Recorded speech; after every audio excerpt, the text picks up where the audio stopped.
去了上海跟深圳，发现两个城市的差距实在太大了，甚至是完全没有可比性。一，深圳比上海好多了，不管吃住玩都比上海好，而且上档次。二，山海融城，满城绿色，1000多个公园，空气质量常年保持在全国各城市前10。家里用了7、8年的水壶没有半点水垢。深圳，一个让人深爱的城市，上海比不了。3，人口平均年龄，上海大概是全国最高的城市，深圳大概是最年轻的城市，两个城市的表现也一样，一个是中老年人，一个是年轻人，这就是区别。4，深圳的繁华不是上海可比的，一个科技园比上海的总人口都多。5，深圳最好的一点就是不排外，无论你来自哪里。6，上海虽然有著名人物张维为教授，但深圳有华为任正非，还有大疆无人机。7，北京，上海的城中村与深圳的城中村完全不在一个层次。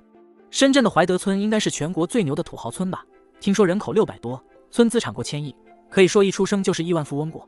8，深圳是一座年轻的城市，商业气息太重，不像别的老城市那么多文化内涵。不过可以去改革前沿阵地蛇口看看，时间就是金钱，效率就是生命还在。还可以去深圳博物馆，就索性上莲花山顶瞻仰一下伟人改革开放的总设计师。9，年轻的深圳，中国经济发展的先锋，全国的榜样，迈着沉重步伐的上海，艰难前行。10，深圳虽然没几所985、211大学，但这又能怎么样呢？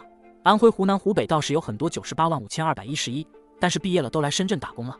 不过实话实说，教育和医疗确实深圳比不上上海，但深圳已经在快速迎头赶上了。深圳的包容精神以及拼搏精神是全国其他地方比不上的。深圳市是全国唯一不排外的一线城市，因为大部分都是外地人，来了就是深圳人。